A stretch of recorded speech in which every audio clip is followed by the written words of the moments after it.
왕국에 대한 비유들 가운데서 다가올 천국, 천년 왕국에 대해서 준비해야 될 것을 경고하시는 것인데 그 부분에 대한 비유들을 살펴봅니다. 마태복음 24장 보십시오.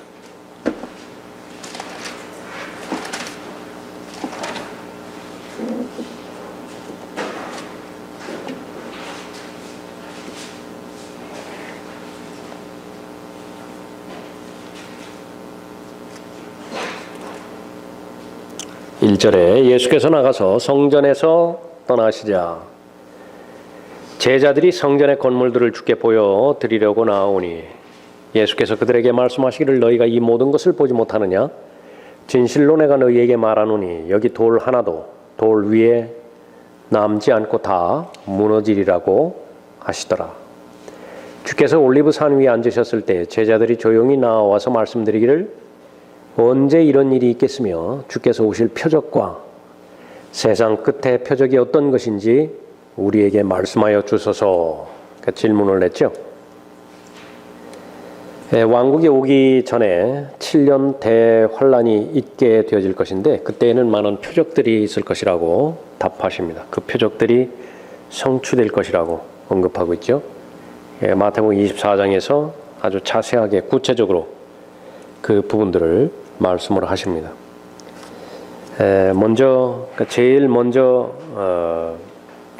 인식해야 할 것은 미혹이라고 말씀하셨죠. 4절 예수께서 그들에게 대답하여 말씀하시기를 아무도 너희를 미혹하지 못하도록 주의하라. 적그리스도이십니다.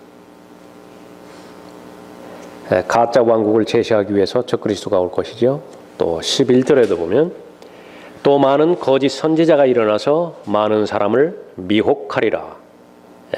가짜 메시아, 거짓 그리스도를 제시할 것입니다. 24절에도 거짓 그리스도들과 거짓 선지자들이 일어나서 큰 표적들과 이적들을 보여주어 할 수만 있다면 그 택함 받은 자들, 여기 택함 받은 자들은 이스라엘을 말하는 것이죠. 미혹하리라. 믿지 않는 유대인들이기 때문에 믿지 않는 자들이 유대인들이 요구하는 것은 표적과 이적들이죠. 그 요구를 거짓 그리스도들과 거짓 선지자들이 만족시켜주는 것입니다. 그 최종적인 그 결론으로 그 하나님의 약속의 말씀을 근거로 해서 결정하는 것이 아니라 이 유대인들은 표적과 이적만 있으면 결정을 해버려요. 그러니까 그 사실을 알고 있는 적그리스도와 또 거짓 선지자들이 큰 표적들과 이적들을 보여주죠. 거의 대부분의 택함 받았다라고 하는 이스라엘 민족들이 미혹당하는 것입니다. 같은 말이지만 거짓 그 그리스도가 출현할 것이라 5절에서 말씀하죠. 많은 사람이 내 이름으로 와서 내가 그리스도라고 말하며 많은 사람을 미혹하리라. 이것은 대환란에 이제 유대인들을 미혹하기 위해서 그리스도라고 그렇게 말하는 것을 언급하는 것인데 그 전에 고린도후서 그 11장에서 바울이 그리스도인들에게 경고했던 그 부분도 마찬가지였죠. 또 다른 예수를 제시할 것이라고, 또 다른 복음과 또 다른 영을 제시할 텐데 여과 없이 받아들여질 것이. 그래서 그 부분에 있어서 특별히 영적인 분별력을 갖지 않는다고 한다면 모두가 다 미혹의 대상에 넘어갈 것이라고 언급하고 있죠. 전쟁들이 있습니다. 6절에 또 너희는 전쟁과 전쟁의 소문을 들을 것이라. 또 기근과 역병과 지진이 있을 것이죠. 7절에 민족이 민족을 대적하고 나라가 나라를 대적하여 일어나겠으며 기근과 역병과 지진이 여러 곳에서 있을 것이니 하나님의 말씀에 따르면 앞으로 세계에 세계대전이 있죠. 요한계시록 6장에서 한 번 일어날 것이고 요한계시록 19장에서 또 한 번 일어날 것이고 요한계시록 20장에서 일어날 것이에요. 1차, 2차 세계대전 말고 3차, 4차, 5차 세계대전이 일어날 것입니다. 분별력을 가진 사람이라고 한다면 왜 그렇게 요즘의 나라들이, 국가들이 그 전에는 무장 해제를 향해서 달려가다가 이제는 군 무장으로 그렇게 달려가는 것인가? 근래에 일본만 하더라도 그것은 너무나 그 자신의 그 속마음을 그렇게 드러나는 짓들을 하고 있죠. 그러니까 그것은 성경의 예언과 무관하지 않습니다. 반드시 그렇게 이루어져 가고 있는 것입니다. 박해가 따를 것입니다. 9절에 그때에 사람들이 너희를 고난받도록 넘겨주며 죽이리라. 또 너희는 내 이름으로 인하여 모든 민족에게 미움을 받으리라. 유대인들만 살고 있었던 지역을 개토라고 불렀죠. 그 역사적인 사실은 리허설에 불과해요. 대환란 때에는 전무후무한 유대인들의 박해가 이루어질 것입니다. 민족적으로 따돌림을 받게 될 것이라고 예언하고 있죠. 또 11절에 거짓 선지자들이 일어날 것이라 반복하고 있습니다. 또 많은 거짓 선지자가 일어나서 많은 사람을 미혹하리라. 불법이 성행함으로 많은 사람의 사랑이 식어지리라. 사랑이 없음을 말하고요. 그러나 그럼에도 불구하고 왕국 복음은 계속 전파될 것입니다. 14절에 이 왕국 복음이 모든 민족에게 증거되기 위하여 온 세상에 전파되리니 그런 후에야 끝이 오리라. 대환란 때에 전파되어지는 복음은 바울이 전파한 하나님의 은혜의 복음이 결코 아니죠. 주 예수 그리스도를 믿으라. 그리하면 너와 네 집안이 구원을 받으리라. 그 복음이 아니에요. 그것은 바로 행위구원이죠. 13절에 있는 것처럼 그러나 끝까지 견디는 자는 구원을 받으리라. 여기서 말하는 끝은 14절에서 언급하는 것처럼 대환란의 끝을 말하는 것이죠. 대환란의 끝까지 견뎌야 구원을 받을 것이라고 하는 왕국 복음이 계속 전파될 것입니다. 또 예루살렘에 성전이 세워질 것입니다. 대환란 성전이죠. 15절에 그러므로 너희가 선지자 다니엘을 통하여 말씀하신 멸망에 가증한 것이 거룩한 곳에 선 것을 보리니. 거룩한 곳, 지성소입니다. 우상 숭배가 이루어지죠. 그때를 대환란이라 그렇게 언급하고 있습니다. 21절에 이는 그때에 대환란이 있으리니 그와 같은 것은 세상이 시작된 이후로 지금까지 없었으며 또 결코 없을 것이기 때문이라. 만일 그 날들이 단축되지 아니하면 어떤 육체도 구원받지 못하리라. 지금 우리가 받는 구원은 육체의 구원이 아니에요. 혼의 구원입니다. 그러나 대환란 때는 육체의 구원을 받는 때지요. 그러나 택함 받은 사람들을 위하여 그 날들이 단축될 것이라 언급하고 있습니다. 24절에서 살펴봤던 것처럼 거짓 선지자들 또 적그리스도들이 일으키는 큰 표적들과 이적들이 있을 것입니다. 더 나아가서 천체의 이상도 있어요. 29절에 그날들의 환란 후에 즉시 해가 어두워지며 달이 그 빛을 내지 아니하며 별들이 하늘에서 떨어지고 또 하늘들의 권능들이 흔들릴 것이라. 그야말로 전무후무한 그런 일들이 있겠죠. 그 가운데서 이제 이렇게 대환란이 일어날 것에 대해서 경고를 하시고, 이 경고를 하신 목적은 무엇이냐 그러면 대비하라 그거죠. 그 대비하기 위해서 그것을 비유로 말씀하셨는데, 계속해서 우리가 살펴봤던 것처럼 왜 비유로 말씀하셨는가? 준비되지 않은 마음의 사람들은 결코 깨닫지 못하도록 하기 위함이죠. 그래서 이 시대에도 소수의 남은 자들, 이스라엘의 남은 자들만이 예수 그리스도의 말씀을 믿고 잘 준비하고 대비하게 하기 위함입니다. 그 가운데서 그 네 가지 비유를 교재에서 언급하고 있죠. 그 제일 첫 번째로 나오는 그 부분들이 잎이 나오는 무화과나무의 비유예요. 32절에 나와 있죠. 32절 보십시오. 무화과나무의 한 비유를 배우라. 그 가지가 유연해지고 잎이 나오면 여름이 가까운 줄 너희가 아나니 이와 같이 너희도 이 모든 것을 보면 그 일이 가까이 곧 문들 앞에 이른 줄 알라. 진실로 내가 너희에게 말하노니 이 세대가 지나가기 전에 이 모든 일들이 이루어지리라. 하늘과 땅은 없어져도 내 말들은 결코 없어지지 아니하리라. 이스라엘이 국가로서의 독립을 예언하고 있죠. 이스라엘이 독립하면 예수 그리스도의 재림이 가까워졌음을 계속 경고를 받고 있는 것입니다. 그래서 이 세대가 지나가기 전에 모든 일이 이루어지리라. 무화과 나무에 잎이 나오는 것을 보는 세대가 어떤 세대냐? 역사적으로는 1948년도에 국가적으로 정치적으로 독립을 했죠. 이스라엘이. 마태복음 1장 17절에 따르면 한 세대의 길이가 약 42년이죠.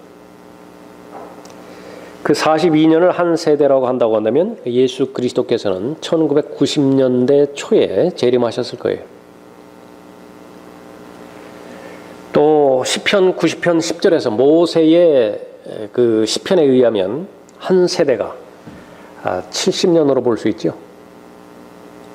그러니까 70년으로 잡는다고 한다면 이 마태복음 24장에서 말하는 이 세대는 2018년 전후가 되는 것입니다.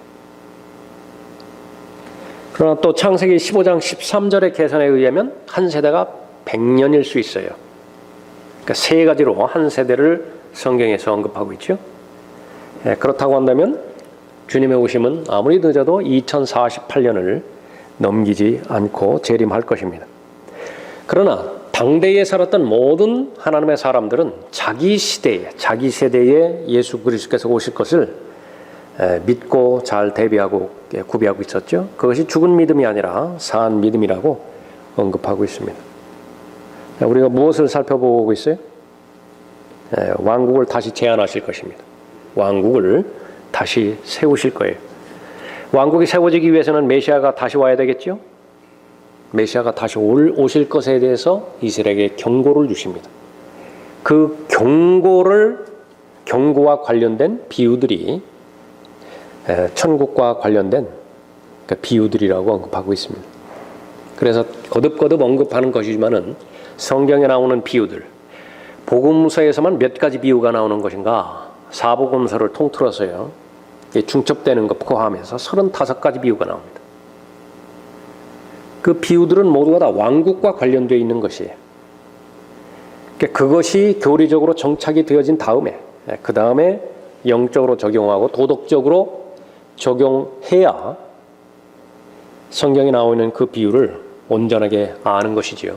그런데 제일 중요한 이 교리적인 비유에 대한 교리적인 해석을 제껴버리고 그냥 도덕적으로만 영적으로만 해석해 버리니까 그냥 수박 겉핥기예요.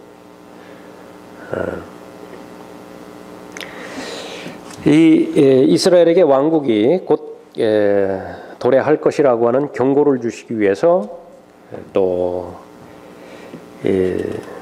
깨어있는 문지기의 비유를 말씀해 주십니다. 마가복음 13장 보십시오.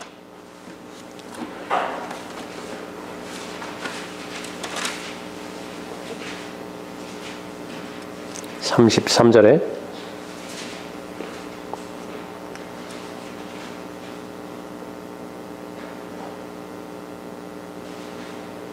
계속해서 같은 문맥입니다. 그 32절까지 부분은 마태복음 24장의 그 같은 그 문맥이에요.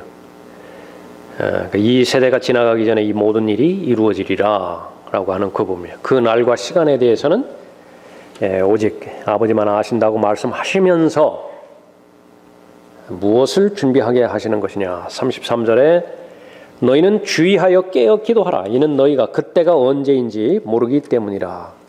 이는 인자가 마치 자기 집을 떠나 멀리 여행을 하면서 그의 종들에게 권세를 주어 각자에게 일을 맡기고 문지기에게는 깨어 지키라고 지시하는 사람과 같음이라. 그러므로 깨어 있으라. 그 집주인이 언제 오는지 저녁일는지 밤중일는지 닭이 울 때일는지 아니면 아침일는지 너희가 모르기 때문이라. 그가 갑자기 와서 너희가 잠든 것을 보지 않도록 하라. 경고해요. 계속.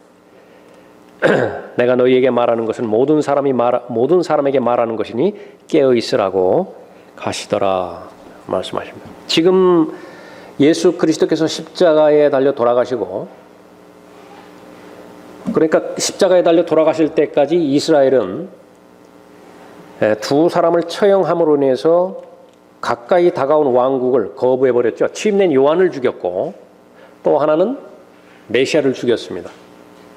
아주 급박하게 돌아가는 것인데 예수 그리스도의 부활한 다음에 제자들이 예수 그리스도께 묻죠. 그러니까 이때의 이스라엘의 왕국을 회복하시겠습니까? 그때의 왕국이라 하는 것은 하나님의 나라가 아니에요. 사도행전 1장이기 때문에 사도행전 2장에서 오순절 때가 돼서야 교회가 형성이 되었죠. 그러니까 그때의 상황은 여전히 이스라엘이 거국적으로 민족적으로 정치적으로 예수 그리스도를 받아들일 수 있다고 한다면 이제 이 집주인이 오는 때예요. 급박한 시점이죠. 그래서 이 마가복음 13장에 깨어있는 문지기의 비유는 바로 그런 상황입니다. 다시 말하면 산헤드린이 어떤 결정을 내리느냐에 따라서 이때는 결정이 될 수 있어요. 4경점 언급하고 있죠. 제일 첫 경점에도 오실 수 있고 두 번째, 세 번째 경점. 그러니까 지금 이제 마지막 경점밖에 안 남았죠. 그러나 이 말씀이 기록될 때는 첫 번째 경점에 예수 그리스도께서 얼마든지 올 수가 있었습니다. 예수님께서 거기 마가복음 14장 61절 보세요. 61절에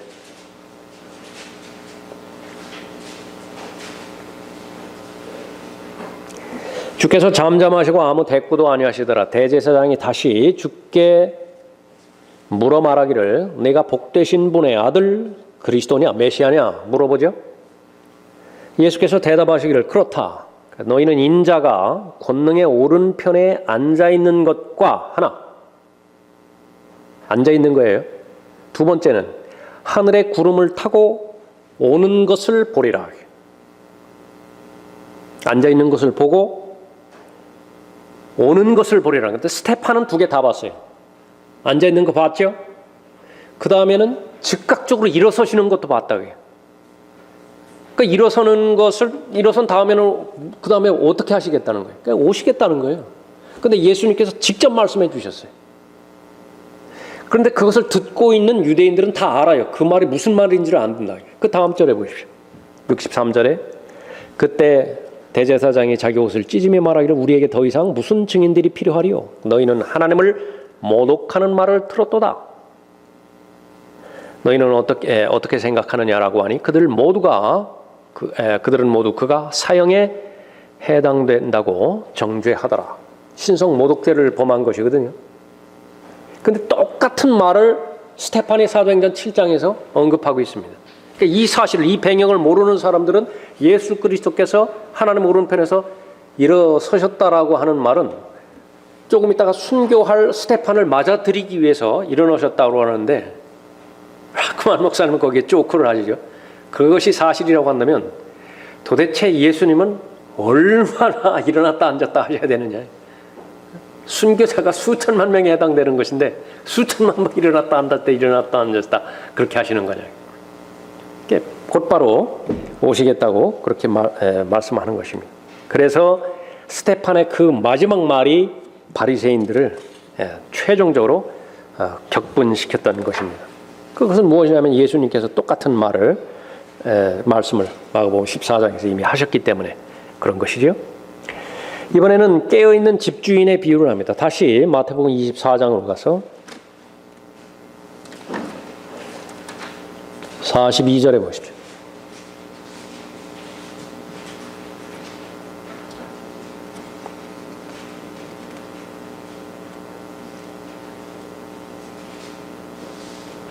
그러므로 깨어있으라. 어떤 시간에 너희 주께서 오실는지 너희가 알지 못하기 때문이라. 그러나 이것을 알라. 만일 그 집주인이 도둑이 어느 시간에 올 것인지 알았더라면 그가 깨어있어 자기 집을 뚫는 것을 허락하지 아니하였으리라. 그러므로 너희도 준비하고 있으라. 경고죠. 준비하고 있으라. 너희가 생각지 않은 시간에 인자가 올 것이기 때문이라. 계속해서 동일한 준비하라는 가르침을 주는 것입니다. 생각지 않은 시간에 도둑이 오듯 예수 그리스도의 재림도 생각지 않은 시간에 일어날 것이기 때문에 그렇죠. 이어지는 비유, 현명한 종과 악한 종들의 비유를 말씀하시죠. 45절에 그러면 그의 주인이 자기 집을 다스릴 자로 세워 정한 시기에 그들에게 양식을 나눠주게 할 신실하고 현명한 종이 누구겠느냐? 그의 주인이 와서 종이 그렇게 하고 있는 것을 보리니 그 종은 복이 있도다. 진실로 내가 너희에게 말하노니 주인이 그를 그의 모든 재산을 다스리는 자로 세울 것이라. 대조적으로 이제 악한 종이에요. 그러나 만일 악한 종이 속으로 말하기를 내 주인이 오시는 것이 늦어지리라 하고 자기 동료 종들을 때리기 시작하고 주정뱅이들과 함께 먹고 마신다면 종이 예기치 아니한 날 그가 알지 못하는 시간에 그 종의 주인이 오리니 그러면 주인이 그를 갈라내어서 위선자들과 함께 그의 몫을 지우리니 거기서 울며 이를 갈고 있으리라. 구원을 잃어버리는 거예요. 그래서 이 부분은 이 45절 이후에 나오는 이 부분은 대환란 때의 구원을 말하고 있는 것입니다. 그리스도인과는 전혀 상관이 없습니다. 그리스도인은 종이 아니지 더 이상 종이 아니에요. 신분적으로 갈라디아서 4장 7절에서도 말씀하십니다. 너희는 더 이상 종이 아니다. 뭐예요 그러면? 아들이니 아들이면 그리스도를 통한 하나님의 상속자니라 언급하고 있죠. 이 마태복음 24장의 종들은요 구원을 유지하기 위해서는 끝까지 견뎌야 돼요. 끝까지 견디지 못하면 그 구원을 보장받지 못하는 것이죠. 영적으로 적용할 수 있습니다. 그래서 모든 비유를 우선 교리적으로 적용하고요. 왕국과 관련돼서 적용하고 그 다음에 왕국과 관련된 그 적용을 근거로 해서 영적으로 적용하는 것이지요. 극단적 세대주의자들의 그 약점처럼 교리적으로 이렇게 다 구분해놓고 그 사람들은 더 하나님의 말씀을 올바로 나누라고 말씀하셨는데 그것보다 더 임의적으로 성경의 기준보다 더 잘게 나눠버렸죠. 그 사람들은 이 교회 시대에 침례도 인정하지 않아요. 주의 만찬도 인정하지 않아요. 오직 바울 서신에 의해서만 믿고 실행하는 것입니다. 구약에 의해서는 어떤 교훈도 받지 못해요. 마찬가지로 그 영향력이 이 교리적으로 왕국에 해당되어지는 유대인들에 해당되어지는 그 부분들을 완전히 배제시켜가지고 그것을 자신의 영적 적용마저도 하지 않는다고 한다면 그것은 사탄의 계략에 또 한 번 놀아나는 것입니다. 그리스도인들, 예수 그리스도의 재림의 관점에서 신실하게 성경을 잘 가르쳐야 돼요. 여기는 특별히 종에게 맡겨진 역할이 무엇입니까? 양식을 나누어 주게 할 신실하고 현명한 종이라고 말했죠. 고린도전서 4장에서는 하나님의 신비들을 맡은 청직이라고 말씀하죠. 그 하나님의 신비들은 말씀을 말하는 것입니다. 제일 우선적인 것은 말씀을 전파하고 말씀을 가르쳐야 되죠. 제일 우선적인 것은 말씀을 듣고 묵상하고 공부하고 배워야 되는 것이죠. 그러니까 그것이 튼튼한 토대가 되어서 그 다음에 두 번째, 세 번째 더 나아갈 수 있는 것이죠. 그것이 바뀌어지면 망하는 것입니다. 신실하고 현명한 종, 그것은 성경에서 제시한 기준은 바로 성경을 가르치는 사역, 그것을 우선순위 첫 번째에 두는 사역입니다. 그러나 어리석고 악한 종은 성경을 가르치는 사역, 무시해버릴 것이라고요. 그냥 형식적으로 말은 하지만은 무시할 것입니다. 자신의 유익을 위해서 살 것이고 자신의 욕망을 실현시키기 위해서 일을 할 것입니다. 결과는 뻔해요. 재림하시면 호되게 책망받죠.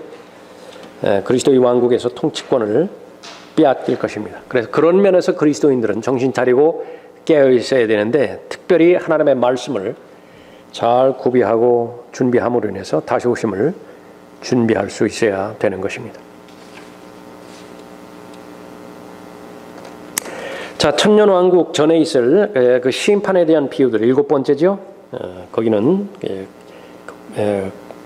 그 세 가지 비유가 나와 있습니다. 하나는 마태복음 25장에 나와 있는 현명한 처녀들과 어리석은 처녀들의 비유입니다.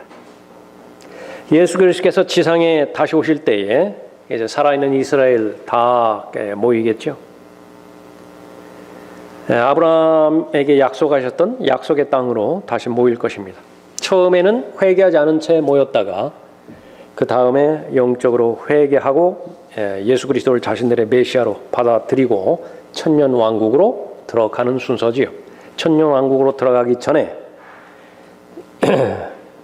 그 현명한 처녀들과 어리석은 처녀들의 비유를 통해서 천년 왕국으로 들어갈 유대인들이 결정이 되어지고 그러지 못한 그 유대인들이 결정이 되어지는 것입니다. 마찬가지로 마태복음 25장 여기에는 그리스도인이 단 한 사람도 출연하지 않죠. 유대인들입니다. 유대인들, 행위와 관련되어 있는 유대인들입니다. 결론은 무엇이에요? 제일 마지막 부분에 보면 살아있는 이스라엘인들, 열 처녀들로 비유됐죠. 그들은 그 땅으로 돌아와 심판을 받는데 메시아의 천년왕국에 들어가도록 준비된 구원받은 유대인들과 현명한 다섯 처녀들이죠. 준비되지 못하여 구원받지 못한 유대인들, 어리석은 다섯 처녀들을 보게 된다. 그러니까 이 비유를 왜 말씀하셨는가? 왕국을 대비하라고요. 두 번째는 양과 염소의 비유이죠. 마태복음 25장 31절 이후에 나와 있는 비유입니다. 먼저 알아야 될 것은 성경에 7가지 심판이 있는 것인데 그 가운데서 그리스도의 심판석이 결코 아니다. 왜 그러냐면 동일한 이유로 그리스도인이 없어요. 여기에는. 또 불타는 대상이 그리스도의 심판석에서는 그리스도인들이 행한 행위가 불타죠. 그리스도인들 자체는 불타지 않아요. 구원받았기 때문에, 보장되기 때문에 그렇죠. 그래서 이 양과 염소의 비유에서는 그리스도의 심판석이 아닌 것입니다. 또 하나 살펴볼 것은 큰 백보자 심판도 아니에요. 왜냐하면 이 그 큰 백보자 심판에는 이 죽은 자들이 나와야 되는데 본문에서는 사한 자들만 나옵니다. 또 큰 백보자 심판 때에는 하늘과 땅이 다 없어져 버리죠. 그러니까 하나님의 보좌만 있고 그 앞에 허공에 심판받는 대상들이 둥둥 떠 있는 그런 상황이죠. 그러나 마태복음 25장 이 본문에서는 여전히 지금 땅이 있어요. 땅 위에 다윗의 보좌가 마련되어 있죠. 마찬가지로 그런 이유에서 큰 백보자의 심판도 아닌 것입니다. 또 큰 백보자의 심판에는 책들이 펼쳐져 있는데 본문에는 책들이 없는 것입니다. 결론은 바로 민족들에 대한 심판이에요. 요엘 3장에서 아주 잘 예언되어 있죠. 그 동일한 민족들에 대한 심판입니다. 다시 말하면 살아있는 이방인들에 대한 심판이에요. 그래서 모든 민족들이라 그렇게 언급하고 있습니다. 양의 민족들과 또 염소의 민족들이라고 하는 그런 이름을 가진 민족들 자체는 없어요. 그러니까 대환란 때에 바로 남은 유대인들을 어떻게 처우했는가, 잘 대우해 주었는가, 그렇지 않은가, 그 행위를 기준으로 해서 심판을 받게 되는 것이죠. 여러분 여기서는 이제 민족들이라고 그렇게 이야기하지만요, 어느 특정한 민족 자체가 거의 대부분 그 민족 자체가 유대인들을 선호했다고 해서 그 민족 전체가 다 천년왕국으로 유입되리라는 보장, 그러니까 그것을 말하는 것이 결코 아닙니다. 예를 들어서 가끔 어떤 사람들이 볼 때에 그 대한민국이 뭐 동방에 그 위치했다고 해가지고 뭐 여러 가지 말도 안 되는 그런 이론들을 펼치는 그 부분인데, 대한민국 사람들에서 거듭난 사람이 많다 치자 그거예요. 그렇다고 해서 하나님께서는 대한민국이라고 하는 민족 자체를 그 이유만으로 인해서 구출해 줄 것인가? 그것은 성경 본문 해석이 아니에요. 여기에서 말하는 것은 그냥 개개인입니다. 대환란 기간 중에 예수 그리스도의 형제들인 유대인들을 어떻게 대하였는가에 따라서 각 개개인이 천년왕국으로 들어가기도 하고 불 속으로 들어가기도 한다는 그 부분이죠. 그 다음에 똑같은 마태복음 25장에서 달란트의 비유가 나오죠. 5달란트, 2달란트, 1달란트 받은 사람, 그 믿음을 신실하게 행하는 것에 대해서 보상해 주신 그런 그 심판인 것입니다. 천년왕국이 도래하면 왕국과 관련돼서 달란트 비유가 있고 하나님의 나라와 관련되어서 또 문화의 비유가 있죠. 그 분화가 비유가 있습니다. 자, 마지막 그 부분인데 천년왕국에서의 삶이 어떠한 삶이 되어야 되겠는가라고 하는 비유들입니다. 여기는 마태복음 5장 보십시오. 마태복음 5장.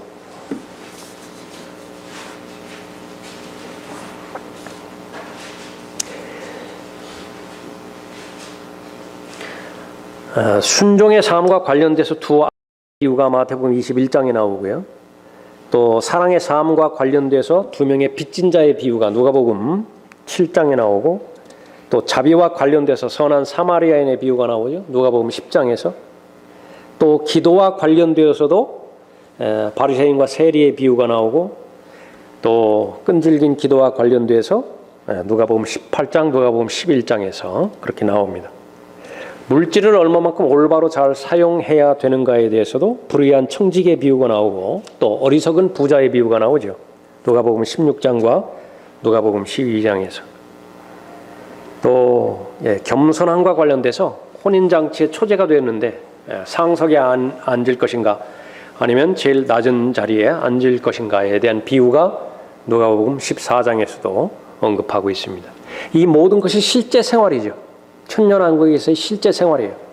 그것은 겸손한 자세이고 또 하나님의 성품에 따라서 자비와 사랑을 실행하는 그런 그 삶을 살기를 원하는 것이죠. 근데 그것을 먼저 예수님께서 마태복음 5장에서 언급하고 계시는 것입니다. 1절 보십시오.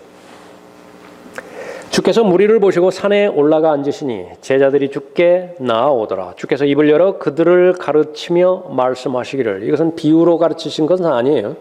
직접적으로 가르치신 것입니다. 영이 가난한 자들은 복이 있나니 천국이 그들의 것이며. 이것은 교회가 아니에요. 천국이라. 애통하는 자들은 복이 있나니 그들이 위로를 받을 것이며, 온유한 자들은 복이 있나니 그들이 땅을 유업으로 받을 것임이라. 천년왕국이죠.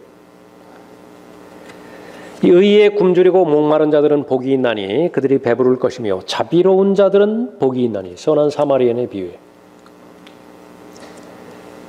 그들이 자비를 얻을 것이며, 마음이 순결한 자들은 복이 있나니 그들이 하나님을 볼 것이며, 화평케 하는 자들은 복이 있나니 그들이 하나님의 자녀라 불릴 것이며, 의로 인하여 박해를 받는 자들은 복이 있나니 천국이 그들의 것임이라. 계속 반복합니다. 교회가 아니라 천국이. 나로 인하여 사람들이 너희를 욕하고 박해하고 거짓으로 꾸며 가진 악한 말로 너희를 거슬러 말할 때에 너희에게 복이 있나니 기뻐하고 크게 즐거워하라. 이는 하늘에서 너희의 상이 큼이라. 너희 앞서 있었던 선지자들도 그들이 이같이 박해하였느니라. 그랬습니다. 왕이 오시면 왕국이 세워질 것이고 그 왕국에 백성들이 들어가게 될 것이죠. 백성들의 삶이 이루어질 것입니다. 왕이 기대하는 백성의 삶이 있겠죠. 그것을 비유로 말씀하고 있습니다. 그래서 거기 조금 전에 그 제목만 말씀드렸던 그 7개의 비유가 있죠. 그것은 일일이 여러분들이 성경을 열어서 거기 찾아보시고, 특별히 그 비유들을 읽으실 때 왕국과 관련돼서 마태복음 5장에서 언급하는 천국과 관련돼서 연결을 지어버리면 일관성을 발견하게 될 것입니다. 몇 주간 짧지 않은 기간이었는데 오늘로서 천국의 그 신비들에 해당되지는 비유들을 마치도록 하겠습니다.